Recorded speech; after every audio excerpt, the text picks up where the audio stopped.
fine. Just maybe he's busy doing something else. I don't get it. I can't imagine having that many problems. It drive me insane. Well, maybe it just has a really bad overheating problem in hell. Yeah, he needs a lot of heat sinks for his entire internet connection. That would make a bit more sense, I guess. Okay, I think YouTube likes us. Fantastic. Good afternoon, folks, and welcome to part 2 of Why You're Wrong about the Batman v Superman film. And we got, what's this gentleman's name? I can't remember. What is his name? His name is Twin Perfect. Okay, he's going to tell us why. Didn't do a very good job last time, but, differing opinions. Always nice to hear how things are working with a different perspective. We could be wrong. We could see something, or we could not see something that should be there. Well, we now know that we were watching movies wrong, so who knows? I know. It's like everything we thought was right was actually wrong. Like up is down and black is white. It's very strange how that works, but that's how it goes with the professionals on YouTube who tell us what's what. Anytime. We got about 10 minutes to go. Probably lasts about an hour and a half, depending on how often we like to pause. But that's why we enjoy doing it. And we like to pause a lot. Yes, we do. This is what we do. We take our time to make sure. But there's less of us today. We'll probably pop in at some point. Yes, I know. Who knows if LitDev will come in or whomever, but just nice to finish things off. So sit back, relax, get yourself a drink. I know I've been very well imbibed this past afternoon. Hope you guys are doing well too. Let's get going. With Batman, you've got a character you can describe in just a few seconds. His parents were murdered by criminals. He's warring on crime for the rest of his life. His motive is there, and he is so simple in his design and in his concept that he's open to an incredible number of interpretations. The film starts with Batman's origin story. Again. Haven't we seen Bruce Wayne's parents die enough yet? Okay, I don't think this is an actual argument I've ever heard about the film or in general. Yes, I think most people know the story of Batman's origins from 30 years ago, but you still have to tell the story properly. Well, I have heard this a few times. So, specifically from Angry Joe, I remember that he, and for a couple of others, they kind of didn't like that we saw the the Batman story again with the pearls and everything, because they'd seen it a lot of times before with every other version of Batman. So it is something which has came up a few times from a few people. So there are people making this argument at least. It's strange because I only recall the pearls from the Frank Miller comic. I don't recall it from any other scene aside from when it was sort of popularized in 1989. And that was just from the film, but no one else did it properly. And Frank Miller did it very well, and then Zack Snyder did it. Again, I say the intro, first 15 minutes, the origin of Batman, the visual imagery of that death, of those deaths, are fantastic. So it's kind of like saying, this amazing part of this movie, which tells a background very well and very visually done and very dramatically with perfect music and all this camera shots, yeah, why are we watching it again? It's like, it's great. I don't care if we see it 200 times. This is the best version of it. And it's, I think, probably the best part of the film. In their defense, I'm not trying to argue that it is, that in this particular context that it is done well or not done well. But just to be devil's advocate, I think the way they perceive it as seeing the same thing over and over and over and over again, it doesn't matter if it's being done better. The problem is that it gets very repetitive. You see, I don't really have that opinion. Whenever I watch a new Superman movie or a new it's like, wow, I'm going to watch a Superman movie. Wow, I can't wait to see the new Batman film. I already have that idea. I know what to assume, like, his parents are going to be murdered, yada, yada. But I want to see their iteration. I want to see this artist's interpretation. So I'm never, it's the same thing with a genre film or a new Star Wars. It's like I know what I want to see or what I'm expecting, but I want to see what's new. I want to see what they can do next. So it's kind of a strange argument to be made. unless you're talking about like, oh, the tropes of fantasy. Oh, there's another vampire flick with vampires that can move through walls now. It's like, oh, here we go. Maybe it's done very stylistically. Maybe it's done very professionally and thoughtfully. I like it when people take the extra effort. So I don't really care what the genre is. It doesn't bother me so much so long as it's a new way of watching that trope or that technique or what have you. Not to the point of being redundantly boring. That's the problem. So don't make it boring. Don't sensationalize it. Make it properly set up and tell us a story that's worth watching. Here's John Lemley. Just said he'll be here soon.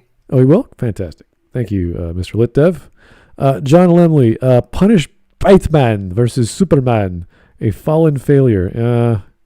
If only. If only they got the actual Frank Miller comic and just remade that. That would have been great. I think even then, I think what they were going for was not an adaptation, even though it takes heavy inspiration. I think they were trying to go for their own thing. Sure. So, like, they were trying to set up their own Batman and their own Superman for the cinematic world, and not just trying to create a one-off retelling. Which is fine. I think that's cool that you can combine the previous Man of Steel film, which wasn't bad, wasn't horrible, and combine it. But then it doesn't. The two stories don't work because you're having a story of Man of Steel being about an early Superman when he's first starting out, and then you have a story about Batman, which is a Bitman or however thingy says it. You have a story about Batman where he's older, he's more grizzled, and the whole conflict between the two is that Superman's been ordered to take Batman down by the government. You see, this still could have worked. A good writer could have taken those two scripts and hooked them together. I don't see why not. I do have to wonder because how do I explain this? So obviously the live action recreations of a lot of the Disney films have been getting a lot of flack for various reasons.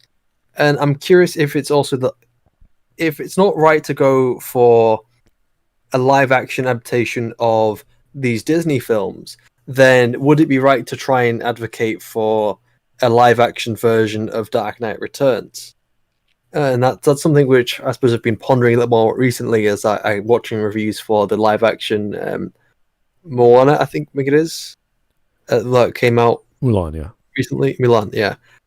Because Mulan had a very poor reception from a lot of reviewers for various reasons. And it's just, I'm curious about how you would avoid doing another Mulan to try and actually get a good live action adaptation, or if it is possible to make a good live action adaptation. That's a good argument. Ultimately, yeah.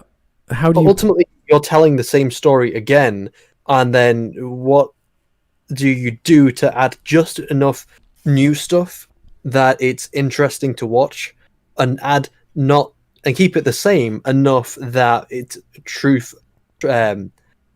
it's faithful to the source material? I think if they stuck with doing their own new thing, but focused on telling a good story, they would have been fine. They could have combined the two. They did a fine job between the scenes in Man of Steel and the first 10 minutes of Batman v Superman, where you have a good, proper setup, good motivation for the Batman character. We know why he's angry. We know why Superman is dangerous. It's like it all works very quickly within the first 10 minutes, and then we get the 15th minute, and it goes along, and then it just sort of slows down to a crawl as we jump between scenes. So I think connecting was fine. It's just the actual story and the plot points were not really worthwhile. They threw in Wonder Woman in there and all this other garbage for no reason. So they could have made a much tighter script, and they didn't bother to do that for some reason. So there's nothing wrong with taking a Disney adaptation to live action. The problem is it well, no, I wouldn't even say that this is here, Batman vs Superman. I don't think it's a live action adaptation of the Return of the Dark Knight, or Dark Knight Returns, because it's the only thing that it's taken inspiration from is the sort of like Batman versus Superman element, and also taking inspiration from like a lot of the visual elements which are in the comic. I don't think it's an adaptation at all. It's just taking inspiration. For sure. It's a completely different story. I know it's kind of like it's pretty much a giant homage to it while trying to do their own thing, and they sort of misplace. But what I was talking about was because we have talked about a live action adaptation, like a true live action adaptation of Dark Knight Returns. And I was more talking specifically about that than anything. I'll also do a quick jab at the live action version of Mulan. You have to pay an extra $30 on top of the subscription you have to pay for Disney Plus. Oh dear, that's just silly. Yeah, a lot of people have been upset about that as well. People are asking me in the chat, do you say that the best scene with John and Martha getting killed was the best part of Batman v Superman? Yes, that is the best part. It has the same musical motif, which is the only connection I could possibly see the audience would care about when we see that climactic scene where Batman's about to kill Superman. And that's the only thing I could see that resonates with people. Because as soon as you hear that, you're like, what? And then he has a flashback. You're like, oh, okay, right, that feeling. Okay, fine. That's still stupid. And then more stupidity continues. So, yeah, I think it worked well in the beginning. They set it up well. They needed to work with that a lot more, and the trigger should not have been a name. That's kind of stupid. But yeah. Why'd you say that name? Yeah, it's just Batman trying to kill someone already. Strike one. Batman stopping to kill someone because of he hears a name which is the same name as his mom's. That's like, you're out. Forget strike two. You're already out. It's dumb. So What if his mother's name was, I don't know, Laureen? Yeah, exactly. You're killing her. Save Laureen. Well, I'm just going to stab you because I don't know who that is. Laureen, what? Robin, what? That's weird. Stab. It's like... Save Alfred. Who's Alfred? What Alfred? What? No. And when your entire conflict could be settled with just sitting down, I think it's kind of because if the whole conflict can just be stopped by saying Martha, or just stopping to say, hey, look, my mother's in danger, it's kind of already on a very weak point. Yeah, it's like, imagine people know the code word to protect yourself from Batman, because every time you mention it, Batman gets PTSD, and you're like, run away, run away. Nah, I got this, guys. Martha, what? And he just terrifies himself. He runs away. It's like, I imagine if like any like Mr. Freeze just said Martha and said, why'd you say that name? All of a sudden, Batman's all crying in the corner. Yeah, imagine Mr. Freeze's wife, whose name is Martha. Like, how stupid can you go with this? It's all dumb. It's all stupid crap. I can't believe no one questioned him about this. It's like, Zach, are you sure this is how you want this scene to come to an end? With a name? Really? That's that? Everyone's like, yeah, great idea, Zach. Go for it. Yeah, go for it. Great. Even if you just avoid the name, it's already on shallow water, as I said, because your entire conflict could just be settled with a short conversation. Yeah, I know. It's badly set up, but yeah, that's the movie for you. Anyway, here's Skids. What are you going to do next? We haven't decided. We've got dozens and dozens of options, and we don't know what we're going to do next, or when, for that matter. But the lists are there. We just got to vote. That's how it goes. Anywho, let's keep going. There are several reasons that this film recaps the death of Bruce Wayne's parents. The first being a general rule of filmmaking where you don't assume the audience knows your characters beforehand. When True. establishing a new continuity, everything must be explained as if for the first time. Exactly. This is a new universe with a new Batman, so the origin story So must just be playing devil's reestablished. advocate, Still, we're it's done in talking the about most unintrusive way possible, as a very 5-minute well-known dream sequence that only goes as long as... I'm okay with this. No, but I'm just playing devil's advocate because almost everyone knows the story of Batman and how he True. started. If they had a new Zack Snyder Batman film, then we wouldn't have to do this. They would have done something like that or for it. So you still have to showcase something. Like who is Batman now? Okay, this is what Batman is. This is what defines him. I don't know who Batman is. Well, yeah, that's true. But you have to. This is basic story. You have to set this up. So the opening credits. Superman had a film-length origin story that's still incomplete until the end of this film. And this film is more about Batman than it is about Superman. Can't he have 5 minutes to himself? I bet your parents taught you that you mean something, that you're here for a reason. My parents taught me a different lesson. Dying in the gutter for no reason at all. This scene also serves as the setup for the most significant plot turn in the movie. It has to be established that Bruce Wayne's mother's name is Martha. Wait. I just realized something. Batman there is actively talking about, his Superman's parents. This is before the whole Martha thing. And a lot of the defense of what I hear for the whole Martha moment is that Batman suddenly realizes that he has a mother and that he is actually human. So if he's actually talking about his parents there, then why all of a sudden it doesn't make sense of the argument that a lot of people are trying to put forward to try and defend this film. It's still a stupid thing. If your enemy's mother is named after your mom, who the hell cares? Like, what a dumb reason to stop. Well, but what I'm saying is that the argument is that he suddenly realizes that he has a mother and therefore he's human. But he's already talking about his parents. Yeah, no, he's already in the mindset of why are you doing... Well, every time he goes out, the assumption is Batman is motivated to go out to stop kids from losing their parents because that could happen at any time in the city. So he's always going to go out because of this need to control this terrible thing from ever happening again. So that's that. It's always on his mind. It's always in the back of his subconscious or whatever. He doesn't need more motivation. We get it. Now that he's actively talking about it, he's consciously, I used to have a parent family and they died in the gutter. Da, da, da. You're like, oh, okay. Guess what, Bruce? I also have a mom, and I have to go save her. And this is why I'm fighting you. It's like, oh, really? Like that was the conversation that Shineying was referring to. That why they're fighting in the first place. So it's just so dumb that they couldn't have done this. And then there's, of course, the realization that Superman's mother's name is the same as his mother's name. It's just stupid. It's just stupid on top of stupid. Device later. But most importantly, by using Batman's origin story as a dream sequence introduction to the film, it establishes the significance of the event for Zack Snyder's interpretation of Batman. Batman's previous films, and even many of the comics, have all... Just say he had a flashback describing his backstory. It's all you have to say. All treated Bruce's origin story as little more than a bullet point, if it's included at all. A trauma powerful enough to create an alternate personality leaves the victim... in a world where normal rules of right and wrong no longer apply. Exactly. Like you. My parents died, and I will now fight crime. How difficult do you think it is to be in that batsuit? Because he physically can't turn his head. Yeah. He has to turn his entire body just so he can move his head. The logistics of having a rubber cowl is... they should have figured that out when they designed it.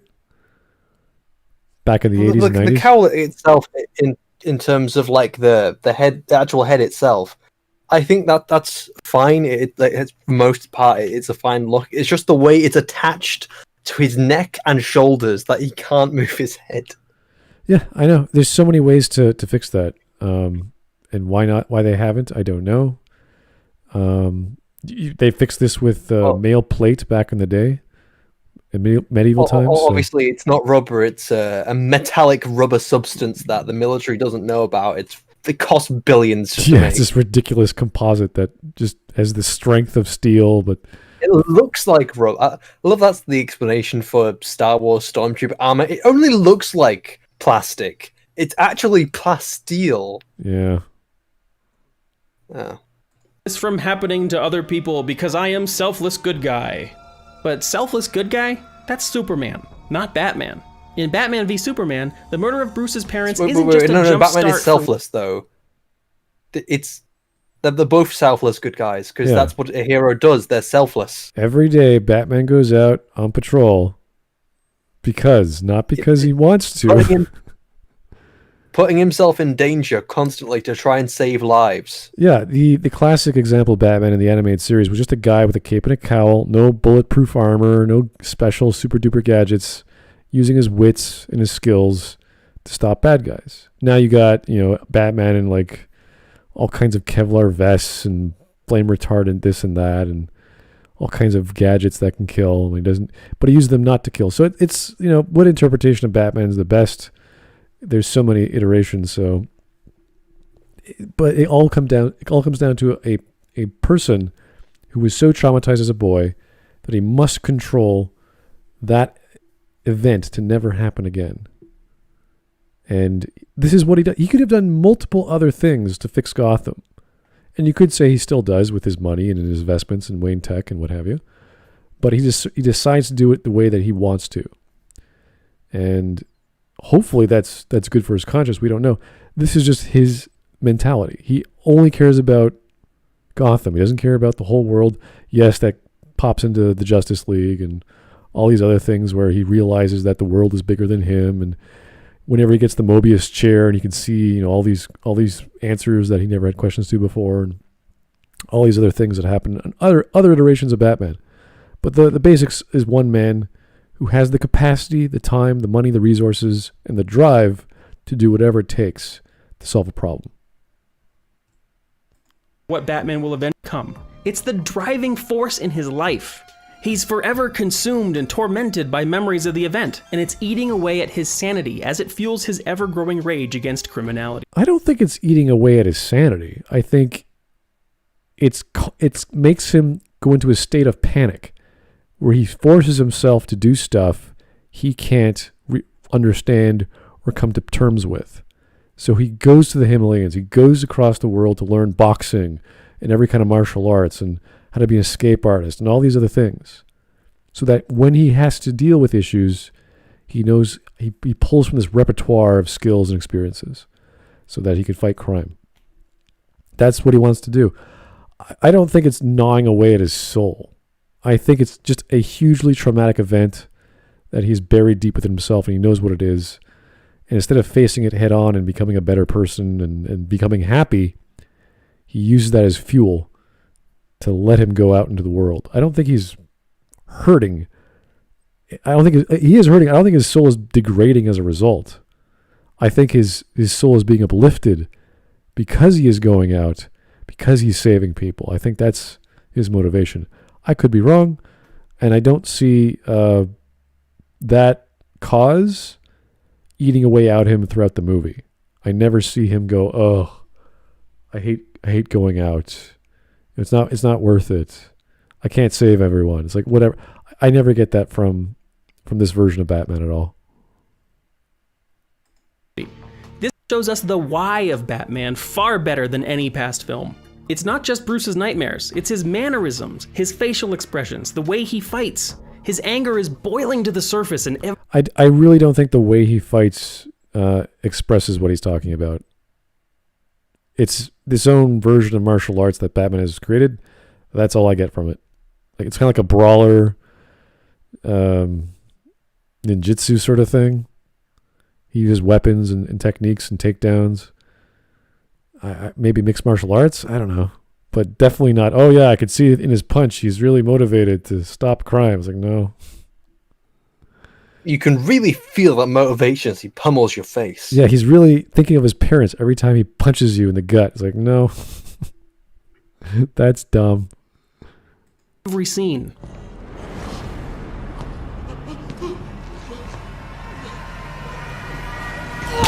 It's in the way his introduction is shot, like a horror movie. Yeah, it's Batman. He's supposed to make you scared. That's how it works. But he's supposed to be scary to the criminals, not the It's police. in the music that opens his... I think he's supposed to scare everyone, actually. I think it's... Oh, no, because people who know Batman knows he's not going to hurt... Well, the police should know that he's not going to hurt the police. Yeah, but they don't know what's going on. Like, they haven't seen Batman for a while, I think. Well, if Batman's been going on for such a long time, and he's never, ever hurt a police officer, and in fact, at this point, isn't... is it in Justice League that they establish Gordon? Because either way, if you're including Justice League, then Gordon is established to be here and he's working with Batman. So surely the police should know that who Batman is, and they shouldn't be scared of him. It's the criminals who are supposed to be scared because he's the one that he's going after. It depends on the interpretation. If you're using the comic as a base. Well, if this was like a year one early story, what the police don't know who Batman is, then yes, the police would be scared. But after a prolonged exposure to Batman, knowing that he's only out there to fight the criminals, then the police wouldn't be scared of him. This is years. This is the point where he's, quotation marks, he's done it so long that he's became dark, which is what a lot of Zack Snyder fans like to say. So it's not a year one story, it's a late year story. I'm not sure he's chummy with the cops at all, though. Maybe there's one or two that... Well, it's set up in Justice League that he is, and then... But my point is that even if he's not chummy with the cops, the point where the cops should know at this point that he's not out to hurt them because he has never hurt a cop, or cops have seen him only doing damage to criminals, which we're talking about a long time that he's been working. That's possible. There's also the whole branding thing they bring up, so that he's doing something really illegal that is causing the death of inmates, and that might cause cops to not like him as much. I think that in the film that was set up to be he's paying also. Not Lex Luthor was paying people to beat up or kill people who are branded with the bat symbol. Oh, really? But even then, that doesn't make sense why Batman would brand them. It's kind of stupid, in fact. Okay. Hey, LiteratureDevil, how's it going? How's your computer problems? How are they doing? As far as this goes, they're doing fine. I haven't had any issues yet, but not yet. I don't have any Wi-Fi, but Ethernet still works.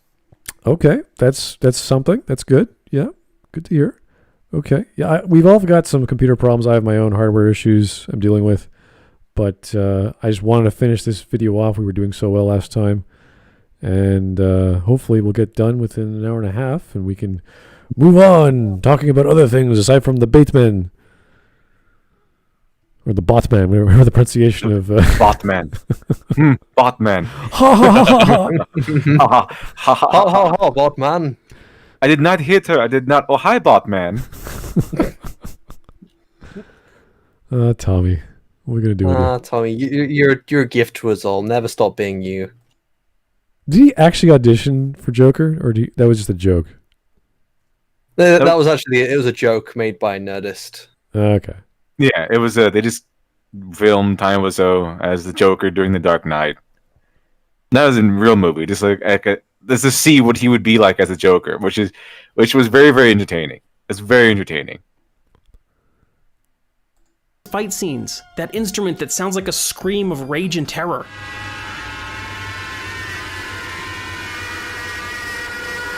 This film that actually shows us hurts my the ears. real No, don't ever do that in a film. It's stupid. It's not even audible in any actual thing. It's audible in terms of that's not a sound which is actually happening in the world, which means it's not necessary. I can't remember what the word is. Was it dialectic or something? Well, they're getting a bunch of whatever instruments, and they're changing the frequency, and they're playing them all at the same time. It's like... It doesn't make for a very pleasant sound. Yeah. Where does this sound come from? What's going on? Is it music? Like, if you just have ear rape in a Batman film, it doesn't necessarily make it a good Batman film if you just put ear rape in there. A lot of horror films do this, though, so... I guess that was the idea. Who knows?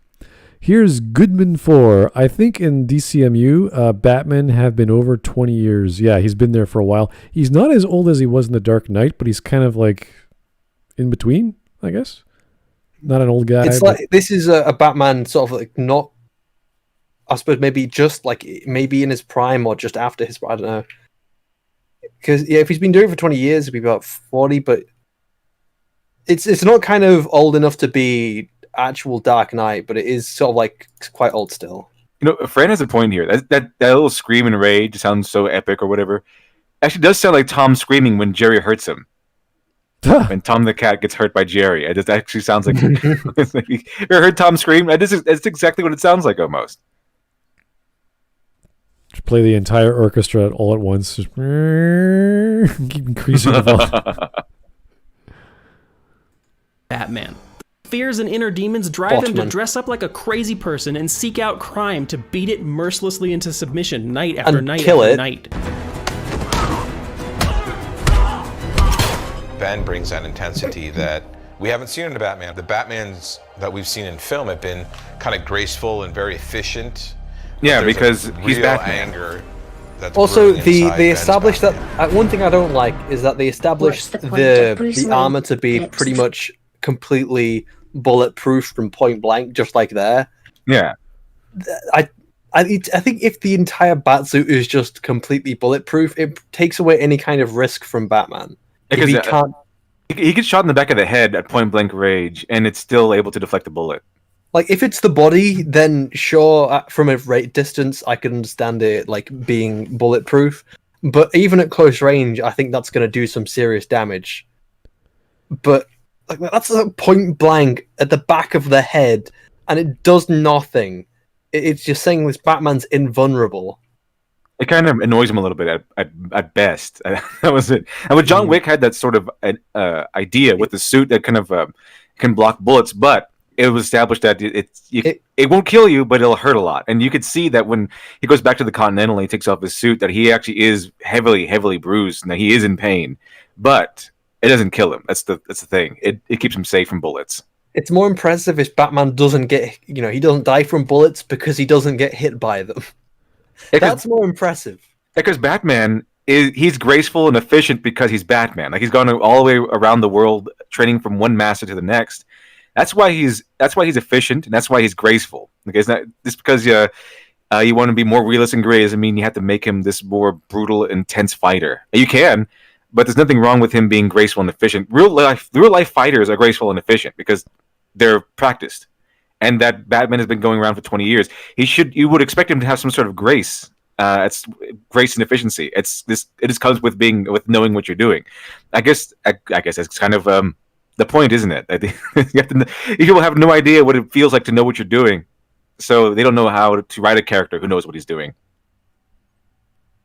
Yeah, I think there should have been more involved. Like, that was more like video game Batman than we see in the Arkham series.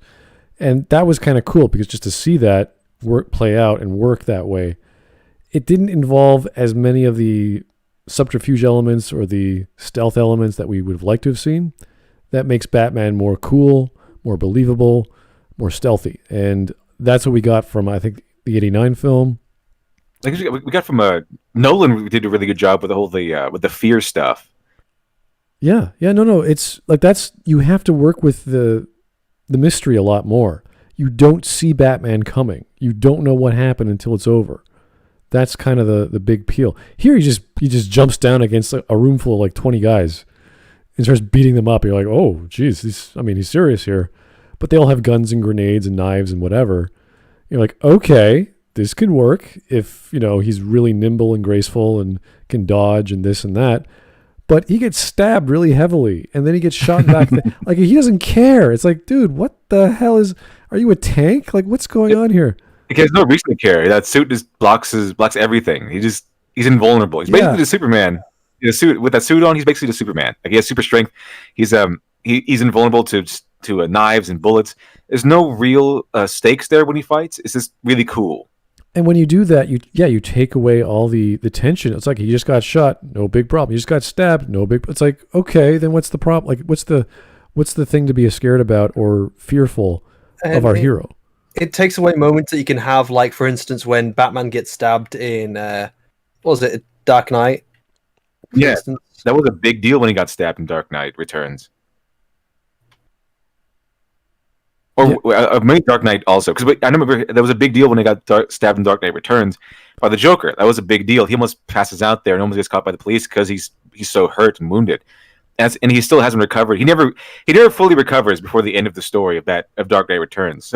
So when Alfred says, you're going off to fight Superman, you haven't fully recovered yet from the fight with the Joker because he gets stabbed so many times, and then Batman goes, well, Superman's not fully recovered from his encounter with the nuke. So they're both going on uneven footing or not at their best. I don't know. I think the third film in the Nolan verse, where he gets his spine repaired in prison, it's like, yeah, that's pushing it. I think that's a bit too much. Who knew the cure for a broken back is just punch it back into place? It's like, hey, your spine popped out. Give me a second here. Oh, you're good. There you go. Just punch it back into place. Nerve endings just naturally heal themselves. Yeah. I didn't know that was that easy. But when you look at the other adaptations of Batman, like I think animated series did this really well, where every time you see the villain, where he's going after the villain and finally finds them, it's. I mean, yeah, sometimes he gets a direct confrontation, but a lot of times you also see like the henchman walking around trying to look for Batman or something. And he takes him out one by one by coming out of the shadows and dragging him into the shadows and knocking him out and everything to dispatch them. And that's what kind of one of the staples of Batman that I guess they don't really want to show us anymore because it's too difficult or something like that. They just want to see Batman as a fighter. But what tends to be forgotten, I think, these days, or the modern depiction of Batman, is that he goes around and sneaks around. Like he uses the shadows. He is the knight. He comes out of the shadows and he uses stealth and strategy to take down as many bad guys as he can before he actually goes into a full frontal confrontation. He tends to resolve or reserve those events for the boss or the main villain to deal with them psychologically. It's like, you have to do this, you can't do that, I'm going to take you in, yada yada. And all the henchmen are just sort of like warm up. They're just things for him to jump over or avoid.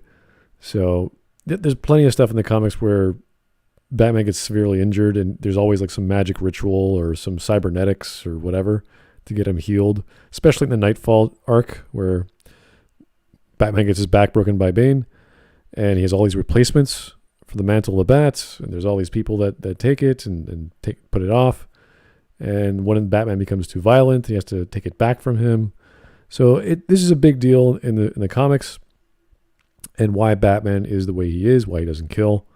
So it's a big effort to get these stories working in the comic book. And when you have a rushed narrative of a semi-old Batman who's kind of fed up and not really caring and then trying to care, and then his motivation is still his parents, which is fine. And then the reason for him not to do the thing he's set his mind to do is over a name or some other memory. It's like, that could have worked a lot better, like a heck of a lot better, if you wanted that to be the climax of the film.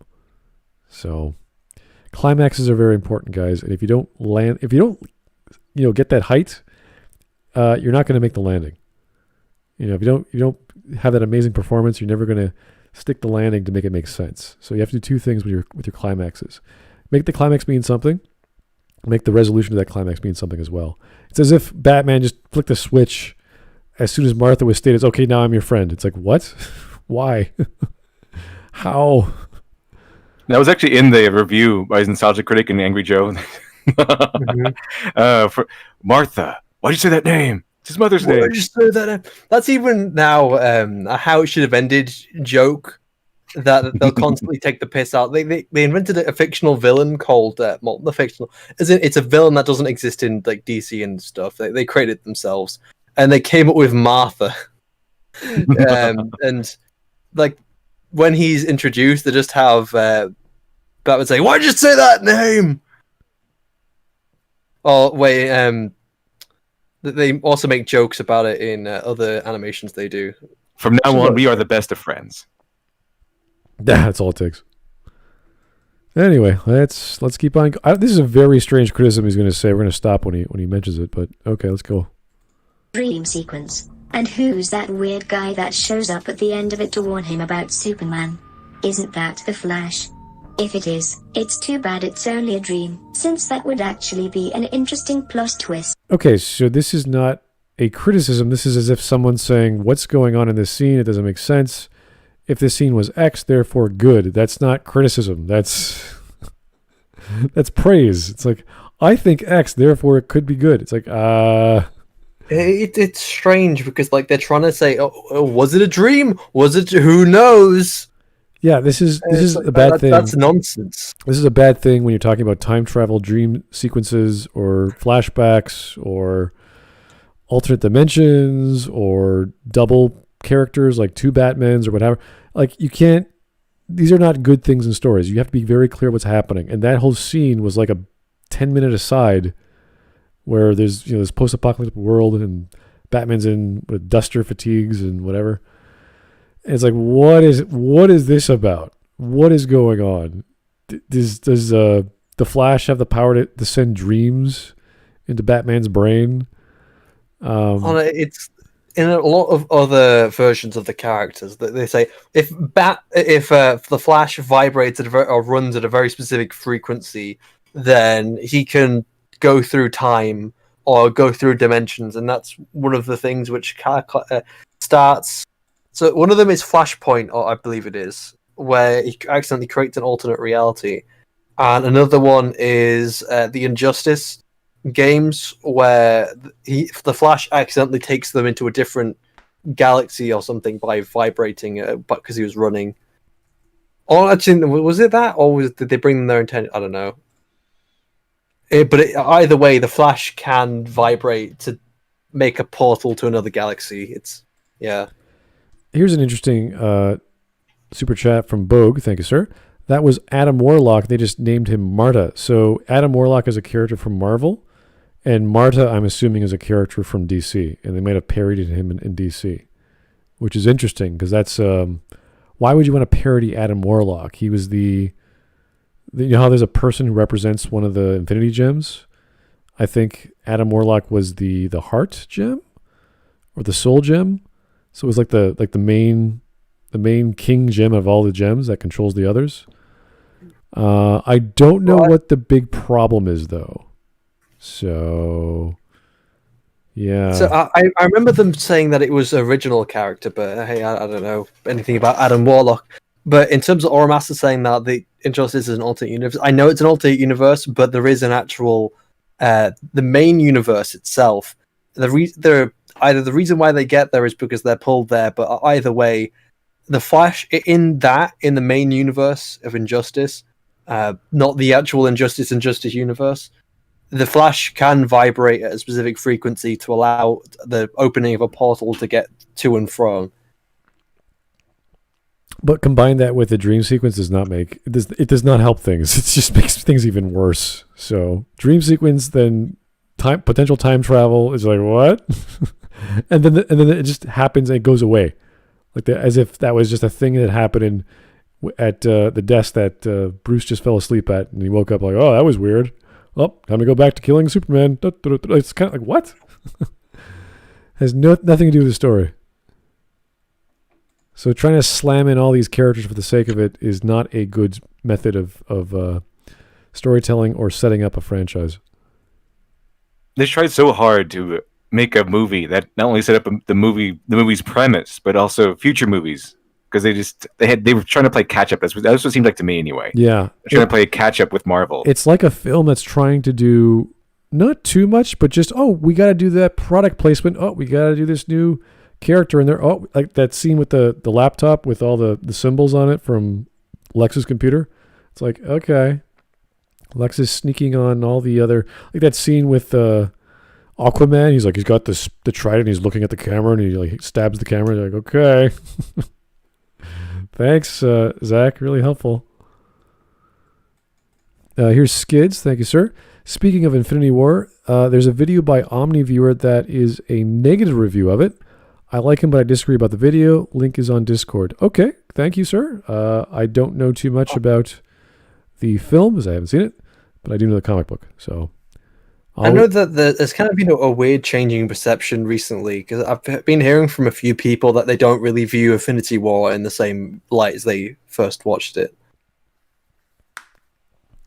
But hey. I'm sure it's a blockbuster, popcorn munching, fun thing to watch. I've heard a lot of complaints about it when it aired, and that's kind of the general feeling, is it's not perfect, doesn't do a lot of things it should do, but it's enjoyable. And if that's all it is, to summarize or to finish off this gigantic Marvel cinematic universe, or at least to finish off that iteration of the MCU, it seemed to have sold very, very well, and people seem to have liked it.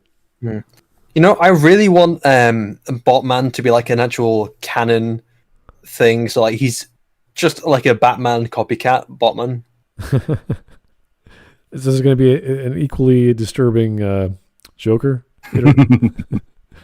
Clinkerman. We're going to call him Botman. The Joke. The Like joking- how they had like a Turkish Rambo or something. They have like a Russian Batman. yes, they do. They have all these ridiculous knockoffs. Italian, But it's Spider-Man. Botman Yeah, it's great. instead. Yeah, it's fantastic. I love it. That guy that shows up at the end of Bruce's dream sequence is indeed the Flash, traveling through time from the future to give Bruce a warning.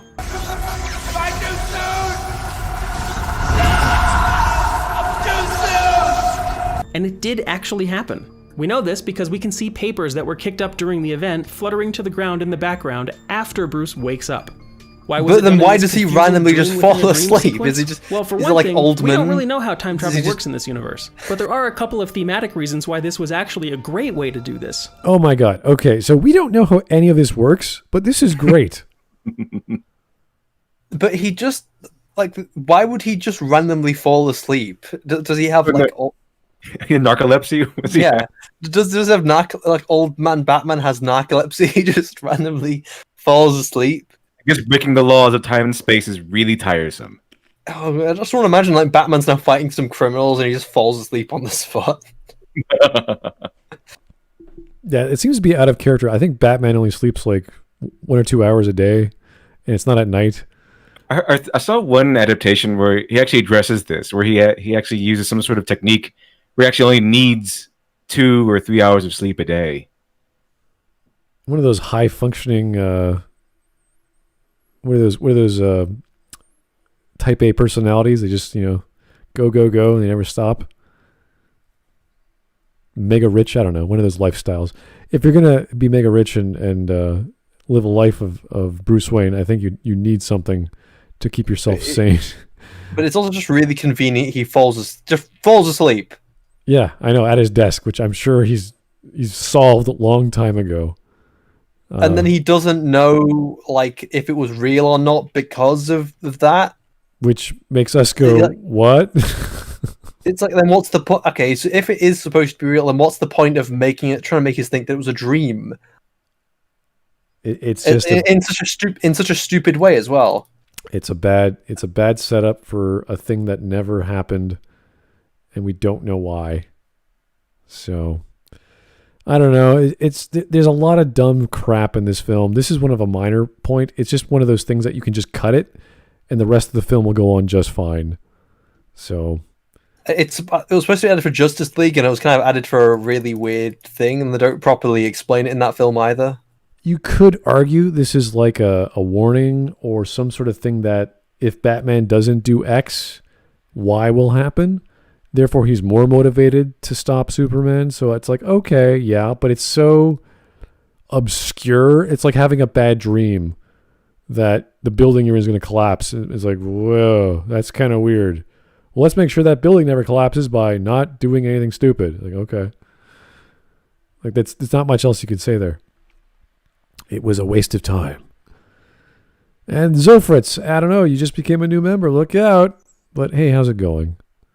Thank you, Miss Zofritz.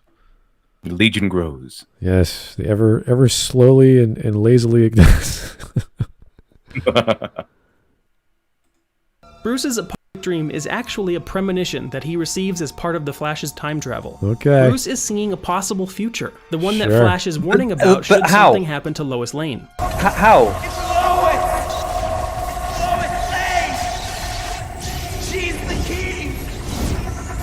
Without Lois, Superman has nothing tying him to Earth anymore, and so he helps Darkseid. How about his mom? Never mind. There's a whole point I was going to make, but it's not really pertinent to this film. But the point I really wanted to make was that this Superman is not the heroic Superman. Like Superman that we usually get is he's virtuous and he has empathy for everyone. Like, he cares about everyone. And Zack Snyder's Superman really only cares about humanity because he cares about Lois or his dad or something. Like, it's because I care about this person, I'm going to pretend to care about everyone else. I'm going to guard humanity and care for humanity because this person wants me to, not because I want to. That's kind of the mentality I get from Zack Snyder's Superman. And this guy who likes the film seems to agree with that interpretation. So I'm not the only one, apparently. So that seems to be what I got from it. It also well, seems Lois died, may as well just help Darkseid take over the world. What about his mom? Isn't his mom really important to him too? Like Martha? Like, isn't that a big deal? Yeah. Like, Superman is connected to humanity in Zack Snyder's universe through his dad, mom, and Lois. Not because of his empathy or his virtue. Not because he actually legitimately cares for people, but because he cares for certain people, he's going to guard all of humanity because of those certain people. That's Zack Snyder's Superman. Regular Superman, traditional superhero Superman, the one that we usually get, he cares for everyone. Like if Lois and his mom and dad, they all died, he would still care very much for humanity. He even cares for villains, the bad guys. He even cares for Lex Luthor. In All-Star Superman, he even cares for Lex Luthor, Lex Luthor who killed him, who goes off to kill him twice. He still cares about him. You know, I kind of feel like this vision here was just kind of supposed to be that because they in Avengers Age of Ultron they put in that vision scene. Oh yeah. So like maybe I kind of feel like this is just put in there because they wanted to try and copy what the MCU was doing. And you see kind of some points of like of where they're trying to copy the MCU. I guess this sort of stuff can work, but I just don't usually like it very much. It's very difficult to make it work properly. It doesn't make sense either because so let's say it theoretically is a dream and it's not because of the time traveling portal he's seeing this. How does he know about things like Darkseid, which haven't happened yet? In Tony Stark's vision, it happened. The reason why he gets the vision is because things trying to manipulate him, Wanda or whatever, trying to manipulate him, and then the reason why he sees the aliens is because he has seen them before. It's the same aliens that invaded New York. Here, it's all just convenient that he seems to dream up like Darkseid and the demons and all that kind of stuff. Because obviously this is Darkseid here, it's his symbol. And then if it was a vision he got from a time portal, it's like how the hell does that make sense? He gets it from a time portal thing. What? How? How does that work? How does that make sense? You're not explaining any of this. This is very weird, outlandish things you're doing. You need to make them make sense. It's kind of sad to see this all in one film, like time travel, dream sequences, flashbacks. It's like, oh. Time dream sequences. Yeah, it's like, oh my God. Like, let's just stop. This is not good. This portal allows him to see a possible future. So how? The only argument how this could be related is because motivation for Batman to stop Superman. But that's a dream. Yes, if you don't stop Superman, bad things could happen. Okay. Take over. She was my world. And you took her from me. This scenario is exactly what Bruce is afraid of when he decides to kill Superman. The fact that it's happening in a dream, like all of his other terrifying nightmares, adds to the fear and rage that fuels his alter ego. You're right about him! You've always been right about him! Fear him! Bruce sees his fears realized when Lex Luthor blows up Congress, and this is when he determines that with the death toll rising wherever Superman goes, his existence is no longer acceptable. Jesus, Alfred, count the dead. Thousands of people. What's next? Millions. He has the power to wipe out the entire human race, and if we believe there's even a 1% chance that he is our enemy, we have to take it as an absolute certainty. Okay, that's a bit strange. Let's say your friend is 90% nice to you and 10% doesn't really care about you. So, or 10% has the power, or 1% has the power to stab you. I mean, I have the power to do that to anyone. I mean, it's like Hashtag. My friend carries a knife everywhere, so that means if there's even a 1% chance that he could stab me, we have to take it as an absolute and kill him before he kills us. Hashtag Batman hates the 1%. It's ridiculous. This is ridiculous.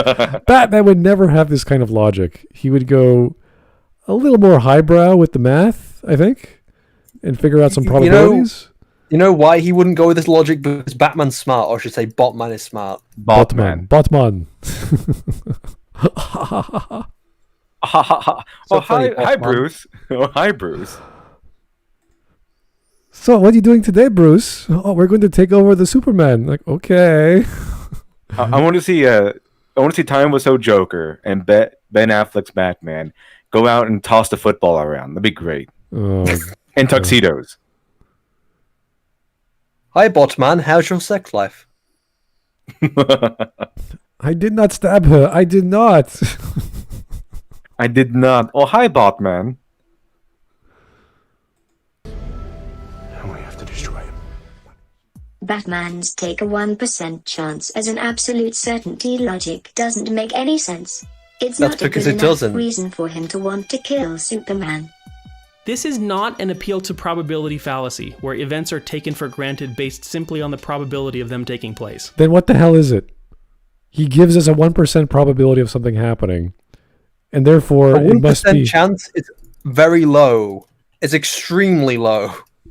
What would you call this then, sir? Batman risks his entire mentality on a theoretical of a theoretical. This is stupid. You're more likely to be killed by the cult. Like, what is, like...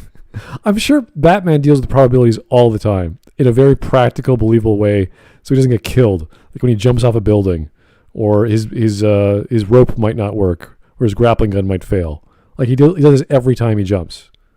So, yeah, there's a possibility it will break or not work. What's your backup? So, But he's talking specifically about the human race and not just himself. But even then, it's still kind of stupid. like, think of the same thing with if Batman gets pissed off one day, and this version of Batman gets very pissed off, he can cause more damage than good. And you can see that with the amount of bodies he's left behind in trying to save Martha. Yeah, those guys were bad mercenaries or whatever they were, but he murdered like, I don't know, a dozen of them? I'm sure he has multiple gadgets and gas and techniques to incapacitate these guys. But they willingly get themselves blown up, unwillingly get themselves blown up and cut up and beaten to death and lit on fire. It's brutal. And I'm not against, Batman being the brutal vigilante he is, but he doesn't kill. So to go to these extremes is not what Batman's about. He is an expert at taking people down and resolving situations in an interesting way that you weren't expecting. That's the whole thing. It's all mystery. It's all unknown. And he has the strategy to pull it off. And we see none of that. We just see him beating the crap out of people because he's very good at fighting. That's like his last resort. Not his like, okay, go in there and then I'm going to beat everyone up. It's like, no. Bruce isn't saying it will happen because there's a chance it will happen. He's saying the cost would be so great that allowing any chance of it happening, no matter how minuscule, is an unacceptable risk to take. Bruce Wayne's reasoning is perfectly But logical. it's still, and to I don't even think it's a 1% chance that Superman would just become evil. Because it's like, I think it's less than a 1% chance that on the spot you're going to become evil.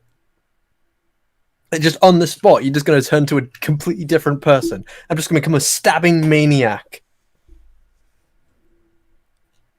You know that the whole premise of Man of Steel was that they wanted to protect Bruce from the world because the world wasn't ready for him, and he wasn't ready to be whatever he's going to be. They don't even know, and they're scared.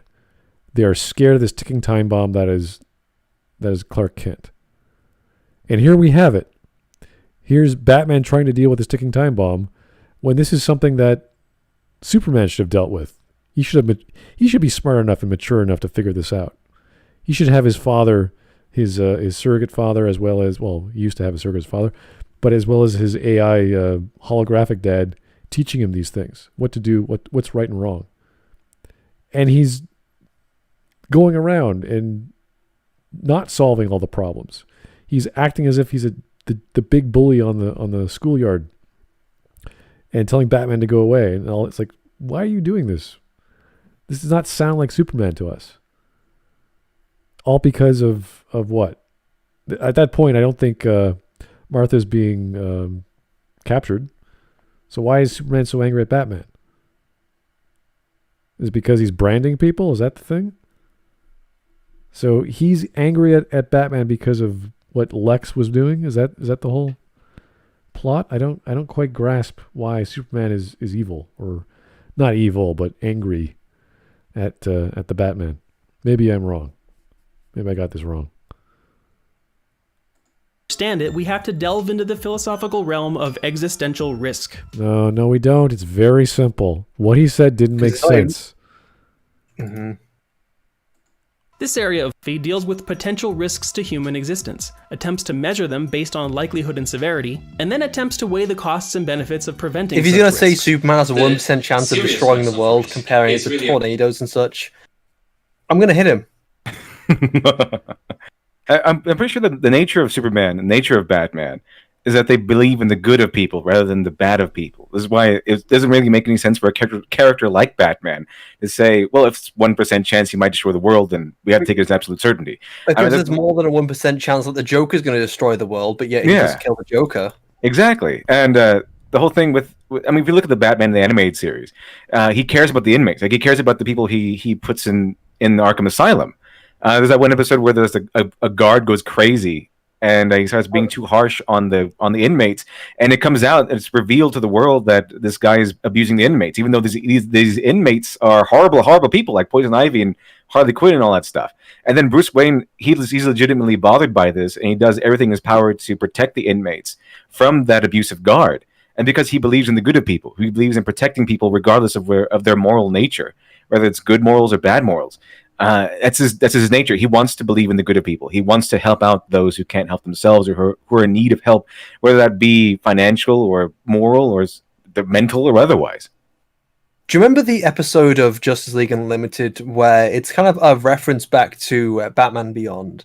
And it's where the current Batman, I forgot what his name now is, but he goes to Amanda Waller, and she then talks about why they need a Batman and why a Batman's always necessary. And it goes to a flashback of what Bruce Wayne did back, Terry McGinnis, that's it. Thank you, everyone corrected me. It goes back to what Batman was doing. And one of the moments she references of his heart and him caring is when Batman was facing a little girl who was threatening the entire city. I believe it was Metropolis. She was threatening the entire city of Metropolis, so many lives, and there was a device he was given which would kill her instantly. No pain, and it would save lives. He still didn't do it. He sat down with her and he talked, because it was, you'd have to see it for yourself, because it is absolutely very well done scene, and holy shit, is it good. But he's even then to the point where there are lots of lives at stake. He didn't kill her, and she ended up reversing what she did in the end. I really want to know what the variables for an existential risk would be, or a risk assessment of Superman, and how that would be even calculable. And what are the calculations? You can't just say probability of this or that, because you can take all sorts of different forensic calculus, which is, I don't know if you guys have studied business, but you could study stuff like what's the probability of you being teleported to the sun? Like, they do this in university. And then they say, okay, well, it's this really high, really, really, really low impossibility because we've never heard of teleportation. We don't know how to do these things. But if it does ever happen, this is the probability. So you have all these variables. And they say, well, what if this is possible, and that's your probability, what's the probability of surviving for 10 seconds? Which you're like, okay, that is literally impossible. That is totally off the charts. So you have this even smaller number, and you just keep going and going and going. And this is what you do with risk assessments for business. You know, what if we spend money here? What if we invest here? What if we take out a loan there? So you do this all throughout. If you're going to be one of these Ivy League business students and study these things. So that's fine. You can create up all these variables and make yourself blue in the face till you say, okay, there's a 5% chance Superman can kill us. It's like, yeah, he has that capacity. Why hasn't he done it yet? Because he's probably not evil. So you could do it in an instant. Yeah, he could have done it. It would have, fly up to the moon, throw it at us, and we're dead. It's like, what do you do? That's even that storyline is kind of even explored in also Superman, where it wasn't Superman who did it. Superman went away, and then while he was away, like the few months he was away, like 2 Kryptonians who survived also came to Earth and just conquered Earth while he was away, and they came back and sorted things out. But they took it over easily. They didn't take very long. Yeah, so there's obviously something else working there. And the thing about Batman I really like is that he gets into the mind of these criminals. He's a forensic detective. That's why we get great stories from Batman, is he understands the psychology of these guys. We know that famous Batman Gambit in the TV tropes page. It's all about knowing the villain so well that he can predict what they're going to do next based off their personality, not based off, forensic psychology, or forensic calculus or existential threat analysis or all this other stuff. You're giving us different reasons why Batman is behaving the way he is, which is not Batman-like. So now it's this weird interpretation of Batman. He's based it off some weird supposed calculus that we don't have any information on. And this YouTuber is like, well, according to this professor, this is what you do. It's like, that's great. Is that the film? Where is he getting this from? Just because he said it in the film doesn't mean it's based off anything. It's a random appeal to authority, and we're not, without actually giving any example. Is he giving examples of what he's talking about? Because if he's just using the professor as an appeal to authority, then it's not exactly. Yeah, I could have brought up a business professor. I could have brought up a psych professor talking about these things, but who cares? Because surprise, surprise, there are a lot of professors in the world. Not all of them agree on everything. It's really a product of its probability and the magnitude of the consequences, the values at stake. And for an existential risk, this latter term, the magnitude of the values at stake, is so enormous that even a very small probability would still, when multiplied by this huge number, add up to something very significant. I have a suspicion that the writers of Batman v Superman were looking. And what is he comparing that to? Like, what is the example? He's talking about, like, I don't know, global warming? Is he talking about? You're talking about something very specific here, and Superman. So, and it's the. We've already gone over this. I don't think we need to go over it. I know. It's like saying, the president of the United States has the authority to nuke the world over like 50,000 times. It's like, okay. We must kill the president of the United States. It's like, do we eliminate the office? Do we eliminate all the nuke bombs? Like, what do you want? Like, what do we do? We haven't had a crisis in decades. What's the problem? There's still a 1% possibility. It's like, yeah, that's true. And... There's a 1% possibility everyone could suddenly die of brain tumors. I mean, there isn't, but I can just say anything, and it will. We're just going to treat it as facts because we don't know if the fact that if Superman is a 1% chance risk to the world being destroyed. Yeah, it's very similar to the epidemic issue. It's like there's a 0.0002, as it 2%. I can't remember what the exact number was, but it was a fraction of a fraction of a fraction that you can get sick from COVID. And it's twice as much as if you got sick from the influenza or something like that.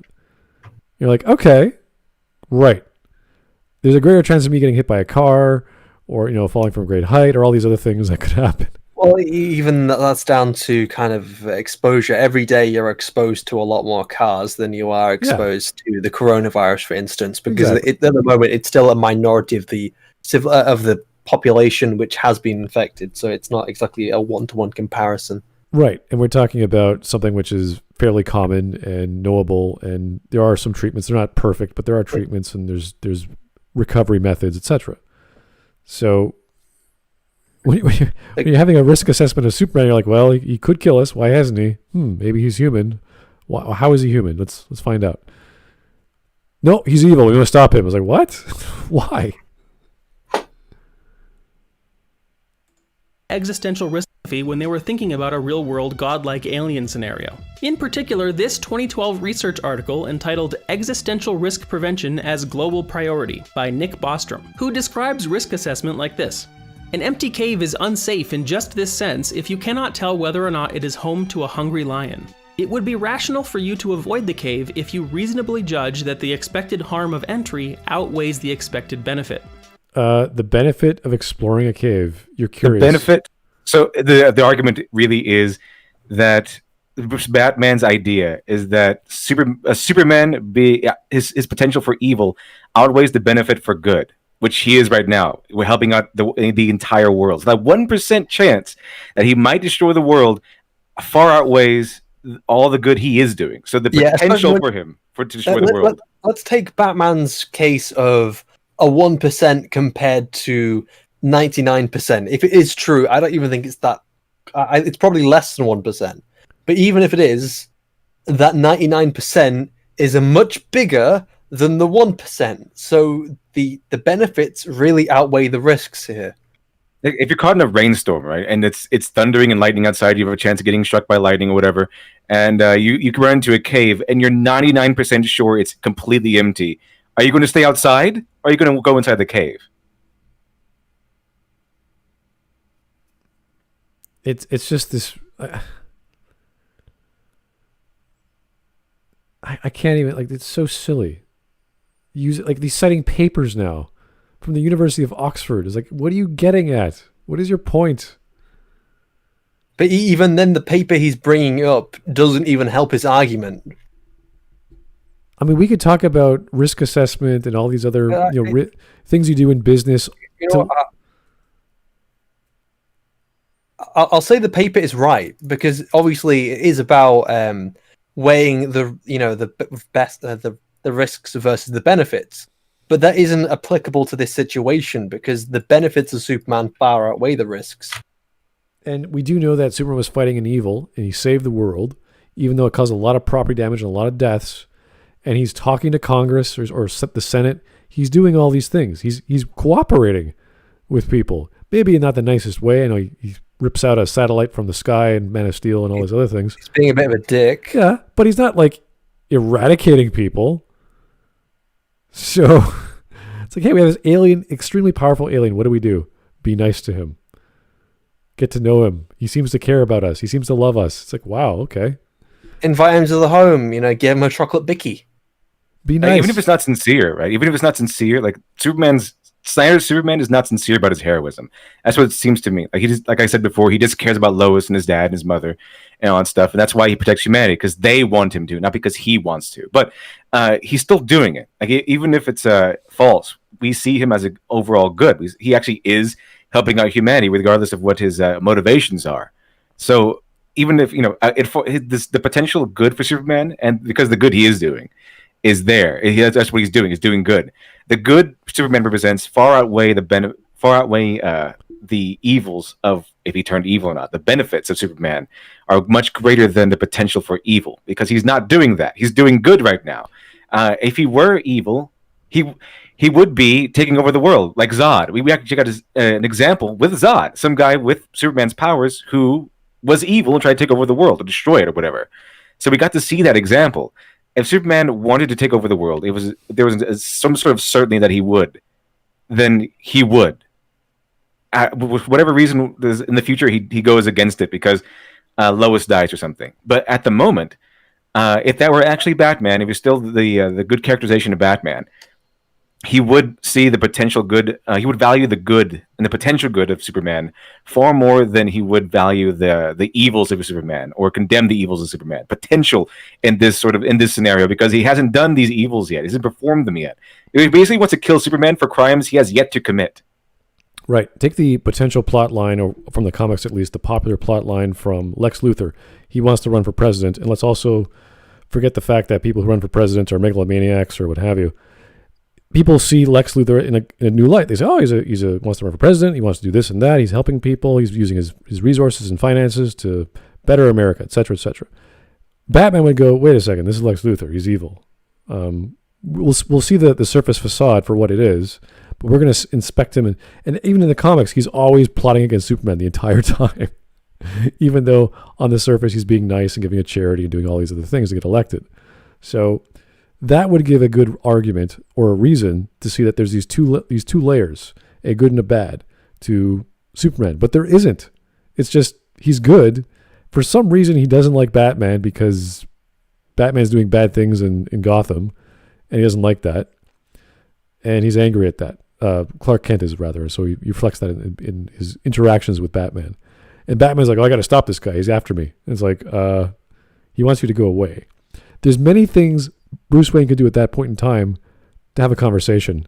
Superman's saying, hey, what's your problem? Like, why are you coming after me? Like, while, getting equipped with kryptonite and other things like that to defend himself. Like, he wouldn't go after him to kill because he told me to stop being Batman. It'd be like, well, I mean, that's an extreme there, Bruce, but maybe you should prepare for other contingencies, which we've seen him do in the comics and succeed very well, not to kill. So this is the beauty of Batman. He's smart enough and experienced enough to even subdue Superman, not to kill him. And we don't get enough motivation or reasoning from Bruce for him to go on his quest to slay this alien. So that's the main problem here, and his logic behind his comment to Alfred is just ridiculous still. So bringing up all this nonsense about Oxford and this is just hurting my brain. This is silly. If we applied Superman, it would be rational to kill Superman if we reasonably judge that the expected harm of the extinction of the human race outweighs the expected... Yeah, it would be rational to kill all the bad guys in prison too, because they can go out and... Yeah, this is all rational. Great. What's your point? Well, I'm glad he put this source in here, because then we don't have to go looking for actual sources to debunk him. He just provided the source to debunk his own argument for us. That's pretty good.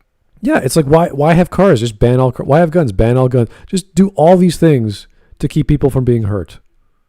Yeah, install the death penalty everywhere. Have a global dictatorship where death penalties are gone, except when the state does it. Or, it's almost like that weird cliche anime villain motivation. I'm going to get rid of all suffering in the universe by destroying all life. So if there's no life, there's no more suffering. Yeah, it's just the anime antagonist thing. Yeah, or we're gonna control your will to live so that you can never do anything bad. Everyone's gonna be happy. Kojima, that's Kojima, isn't it? Oh God, Kojima. I don't know. It's just too much. Too much Kojima is not good for the soul. He's like icing. He's like dessert. Like it's tasty, and it might brighten your spirit a little bit, but it's not really it might be bad for you. It's multiple kinds of cake without the cake. It's like, oh, this is tasty. What is that? Oh, this is frosting. Oh, that's just. I mean, it's sweet, but that's too much. And then wait, no, here's vanilla it's frosting. Tasty. Yeah, here's it's like tasty and delicious, but it's not good for you. Yeah. That's all it is. Like 20 kinds of cake, and there's no cake there. It's just frosting. Benefit of protecting any amount of the human race from future alien invasions. Given that all Bruce Wayne knows about Superman is that he's basically a god and was partially responsible for the deaths of thousands of Metropolis, and still more in the Congress attack as far as Bruce can see. But he wasn't, though. He was there defending the city. He was the one responsible for Zod and gang, the Zod gang, for not taking over and destroying the world. Where was Batman during all of that? What was he doing? Superman was over there fighting them and defeating them. How is that a bad thing? And where's the story of Batman doing any detective work like we see in the comics? I don't know if you guys remember the animated version where he's spying on Batman and he's like scoping him out, and Superman uses his X-ray vision to look under his cowl. Oh, it's Bruce Wayne, and he's like put a tracker on him and he's checking him out where Lois Lane is. He's flirting with Lois Lane, getting him pissed. Like he's doing all this detective work to figure out who he is and what he's all about. We don't see any of that with Batman. All he does is he snoops on Lex, which is fine. But where's the reason to go after Superman so hard? Because he's dangerous? How about Lex? He's pretty dangerous too. Like what's the rationale here?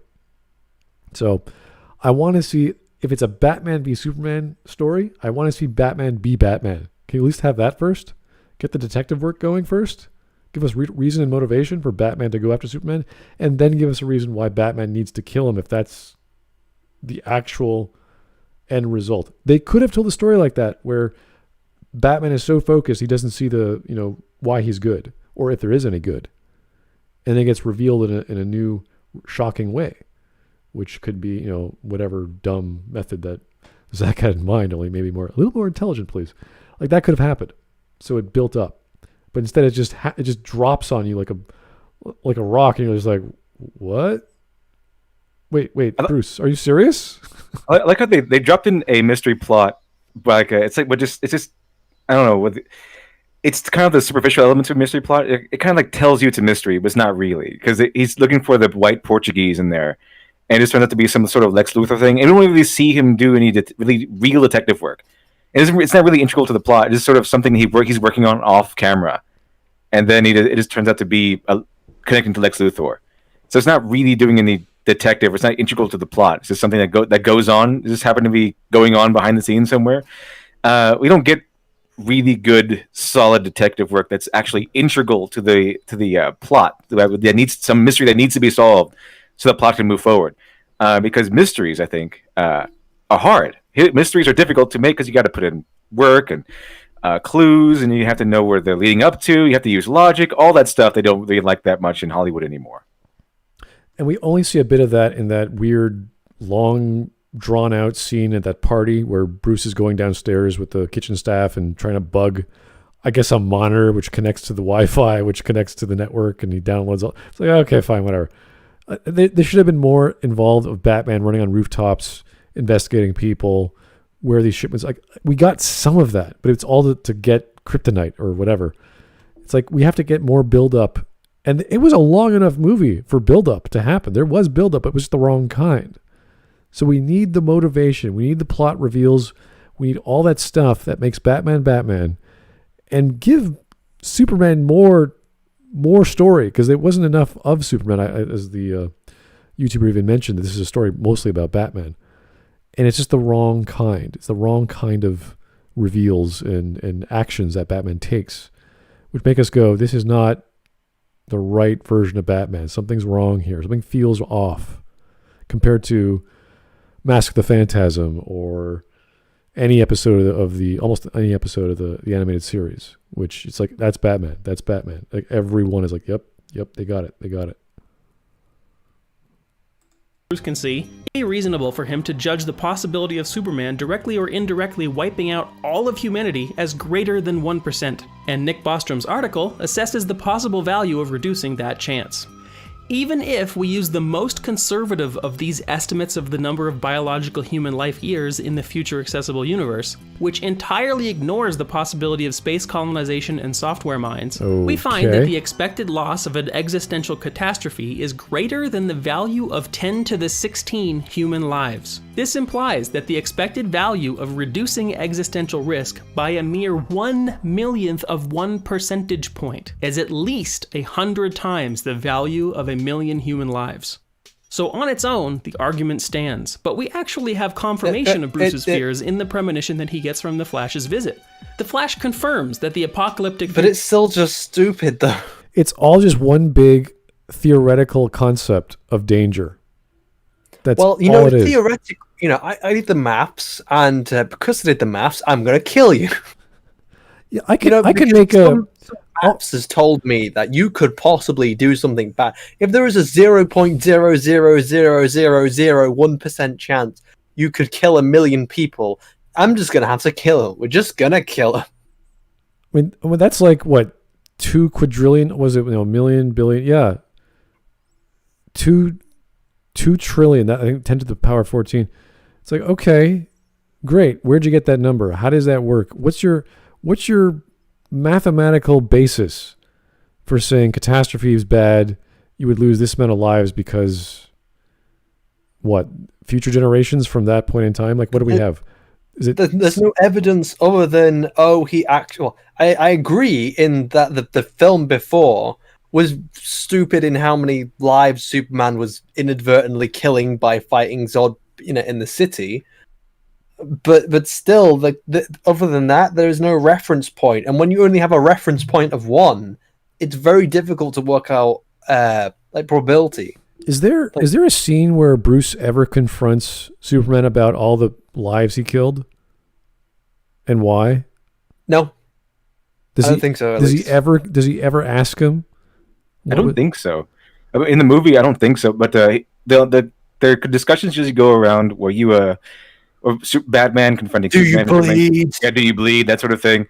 Just so you know, I don't give a fuck.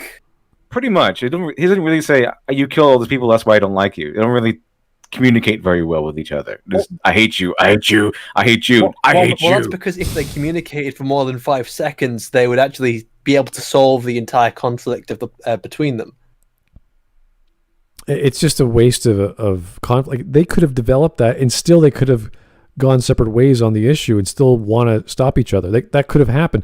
We still need to have that occur, Because Batman doesn't know anything, and he's supposed to be this great detective. It's like, this is horrible. This is not Batman. This is some moron with some sort of agenda that he's pushing It's just because. Botman. It's Botman, yeah. Haha, so funny, Botman. Characters aren't like the comics, therefore bad. Yeah, I mean, if the characters are better than comics, then yeah, they are bad. In the movie, I don't think we need them to be like comic books. I think that we just need them to be heroes because they're heroes. Just makes sense. Make the most basic sense. So when Bruce says stuff like the 1% crap, that doesn't make sense. If it was like a rationale that we could wrap our brains around, you're like, okay, yeah, you should stop Superman. But why in that way? Tell us why. So, right now we talk about just like logic problems, but just in terms, because I'm not kind of how do I explain this? So there is. I'm trying to work out if there is something to the whole adaptation argument, because I don't think the adaptation argument is entirely flawed. Well, just saying a film's bad because it doesn't do this, yeah, that's kind of a flawed argument. But I remember when, because there is something that if you're creating an adaptation of something, it should still be that thing. For example, if I was making an adaptation of, I don't know, a Star Wars, I was making an adaptation of a Star Wars comic, and instead I go out and it's nothing like that comic. It's then a bad adaptation. And then you say that, how do I explain? So there is the kind of something you measure separately of how faithful of an adaptation it is, which is then you kind of put towards the final quality. But it's not just it didn't do this or didn't do that. It's fundamentally against what it should be.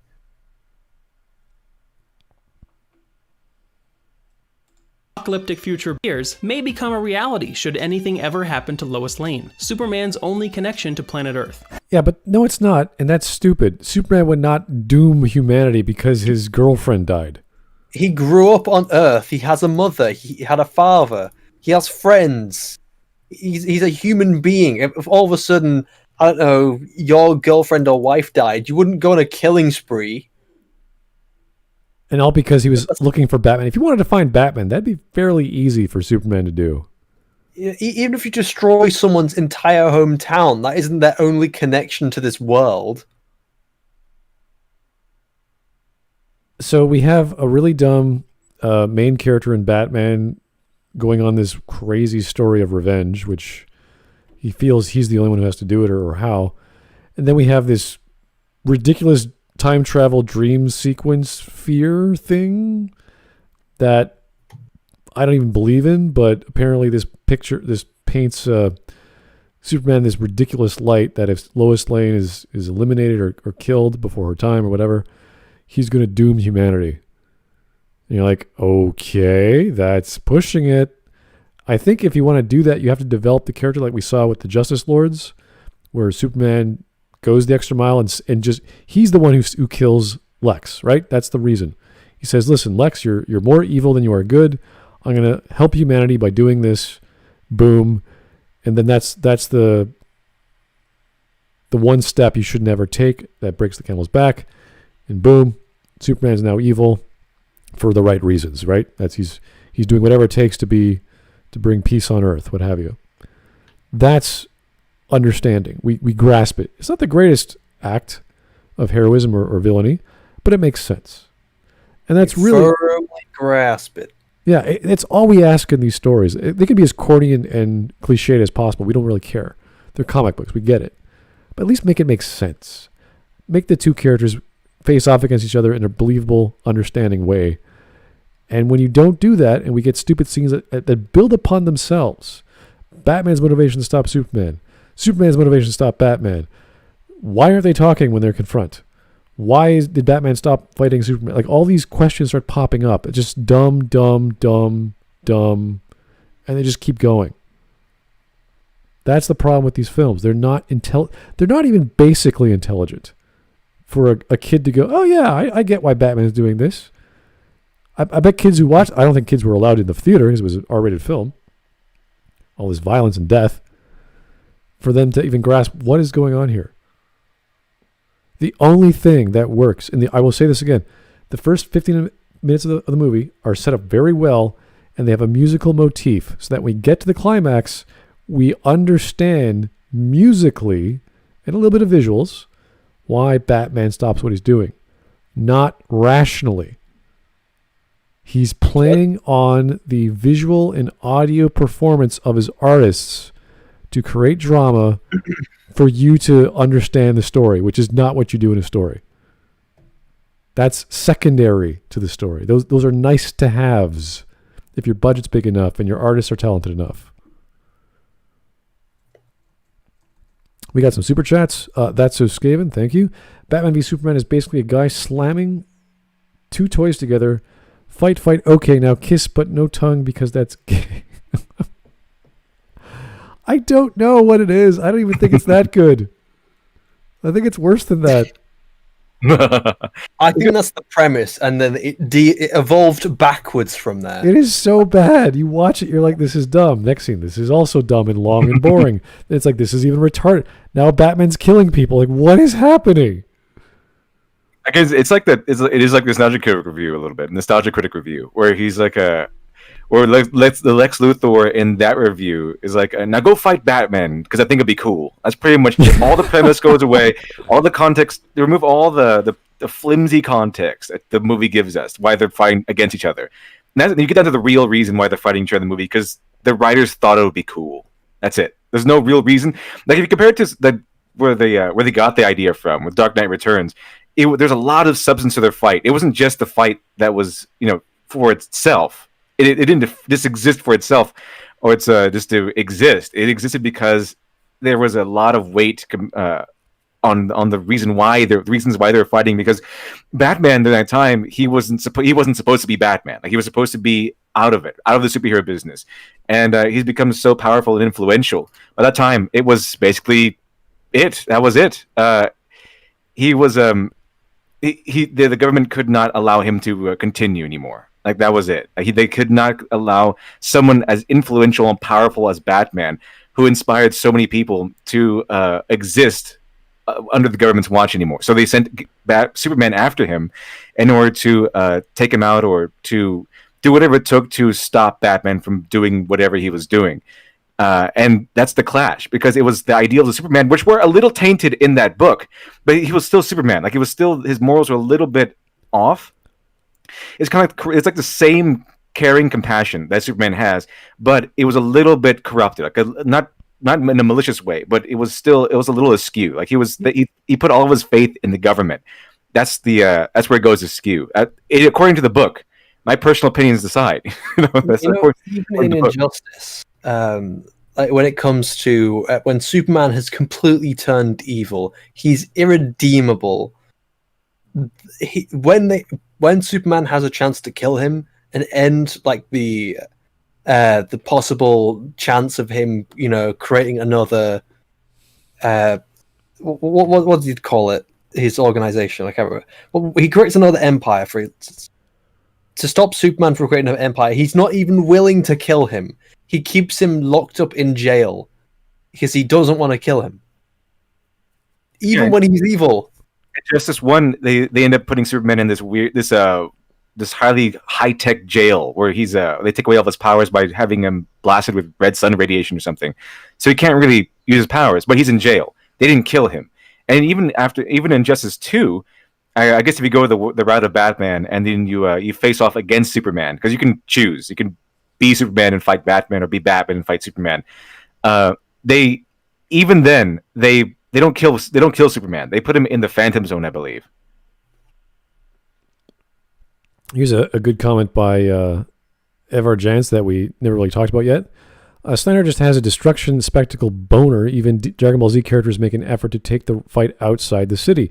And this was an argument and huge problem with Batman v Superman, which they addressed in the sequel, which I guess is the Justice League film, where they make a lot of comments to point out, it's an uninhabited area, or we're outside of the city limits, or this or that, so that the destruction is not ridiculously over the top. There's not a lot of random deaths.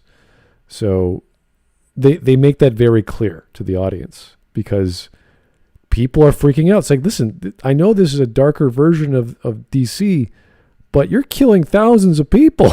Okay. We don't want that from our superheroes. We want them to save people, especially from Superman.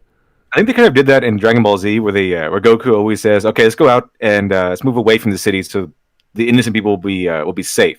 And the bad guys usually agree, not because they're also wanting the good guys or the innocent people to be safe, but because they just want to fight Goku, and they usually comply to this term posed by Goku. But they comply. Now, I don't. If Superman said, "Hey, maybe we should leave the city so we don't get anybody who's innocent hurt," I don't think Zod would comply with that because he was actively just flattening the city as they fought. I think when it comes to directors like J.J. Abrams, Michael Bay, even Zack Snyder, it's very much the visual over any of a logical sense. Like, so as long as they can get a fantastic visual out of it, they'll do it. Does it make any sense? No, but we'll do it anyway. And that's lots of things you can go to for examples, especially for J.J. Abrams in the Star Trek and Star Wars films. Michael Bay, I don't think needs any examples because that's just that entire film, just nonsense for the sake of nonsense of visuals. And for Zack Snyder, you can very much see it in Man of Steel as well, where it's just, oh, look, it looks amazing. There's all these buildings destroyed. Ignore about the whole context of millions of people dying. Be amazed by the visuals. It looks cool.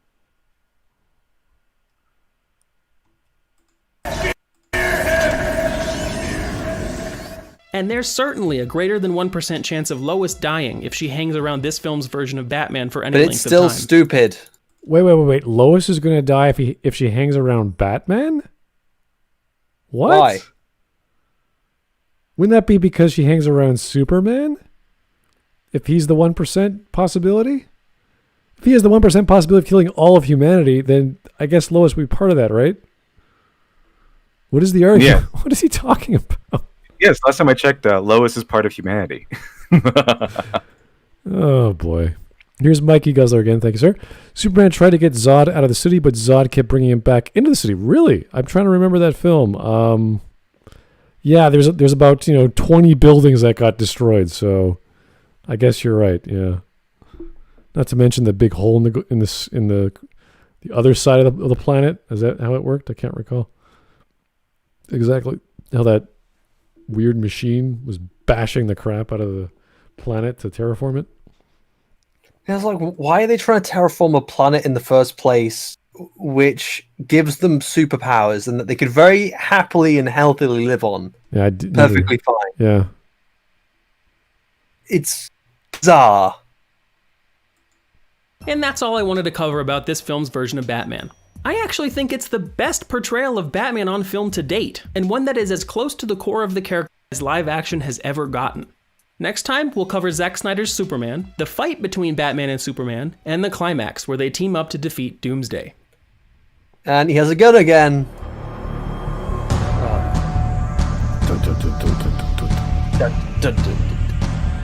Who knows? It's musically copyrighted. You might get taken. Yeah, it's probably copyright. Just probably stop it. Oh, what the hell? Ah, is that him? Did he superimpose his head? No, he's superimposing his entire body. Look. Oh, okay. Well, I guess he's a fan. But this is outro. He's got a long outro. So just mute it, so it doesn't get copyrighted. But I'm kind of curious about where his outro is going. Okay, he's on the. Your hand just got cut off by the top of the screen, there, mate.